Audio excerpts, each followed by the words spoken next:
တနေ့မှာတော့ကျွန်တော်လေထွင်နေရေးမှာပဲလူတယောက်ကကျွန်တော်ကိုခေါ်ပါတယ်အဲ့လူကတော့ဘယ်သူမှန်းတော့မသိပါဘူးကျွန်တော်လည်းသူ့နောက်လိုက်သွားခဲ့ပါတယ်ပြီးတော့ရောက်သွားမြို့ကတော့ကျွန်တော်တို့ရဲ့ချစ်ရွာကြီးတုတ်ကြီးတို့ရွာပဲဖြစ်ပါတယ်ဗျ Let's go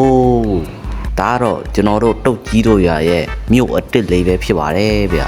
ပြီးတော့ညလေးရောက်တော့မှမလို့ကျွန်တော်တို့ဟိုတယ်ကိုတွားကြပါတယ်ပြီးတော့လူတယောက်ကကျွန်တော်ဟိုတယ်နေရာကိုလိုက်ပြပေးပါတယ်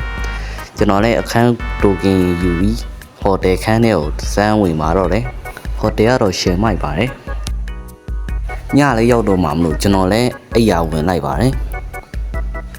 နောက်တနေ့မနေ့မှာတော့ကျွန်တော်တို့မြို့ကိုလဲဖို့ဆုံးဖြတ်လိုက်ပါတယ်ဒါကတော့ကျွန်တော်တို့ရဲ့ရေစင်ကြီးပဲဖြစ်ပါတယ်ဒါကတော့ကျွန်တော်တို့ရဲ့ပန်းရောင်းတဲ့အိမ်လေးပေါ့ဗျာပန်းတွေကတော့ရှယ်မွေးနေရပဲဗျဒါတော့ကျွန်တော်တို့ရဲ့ထိုင်စရာအနားယူနေရလေးပေါ့ဗျာဒါကြောင့်ကျွန်တော်တို့ဆက်သွားရမယ်မိုးလေးကွာလာပြီဟာကျွန်တော်ကလည်းဟိုတယ်နောက်တစ်ခုထပ်တဲလိုက်ရပါတယ်မိုးတိတ်ရဲ့အထိโอเคနောက်ဆုံးတော့မိုးတိတ်သွားပြီပေါ့ဗျာ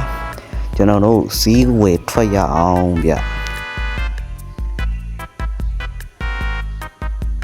ပြောကျွန်တော်ကစီးဝယ်ဖို့လေပတ်စံမရှိရအောင်သူကကျွန်တော်မြို့မှန်မှာအစ်စ်အနေနဲ့ပါမုံတွေကို free ကျွေးလိုက်ပါတယ်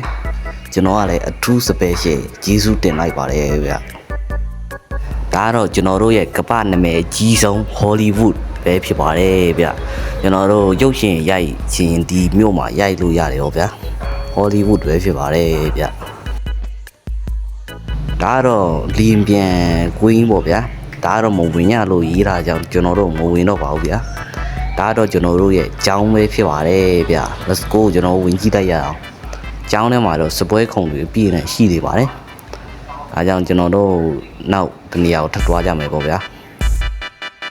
ဒါတော့ကျွန်တော်တို့ရဲ့တရားရုံးပဲဖြစ်ပါတယ်ဗျဒီမှာတရားရုံးပေါ့ကျွန်တော်တို့ရဲ့တုတ်ကြီးတို့ရွာရဲ့ welcome video ကတော့ဒီလောက်ပါပဲဗျနောက်ဗီဒီယိုမှာလည်းစကားတွေတော့ပို့ရှိပါတယ်နောက်ဗီဒီယိုမှာပြန်တွေ့ရမယ်ဗျ bye bye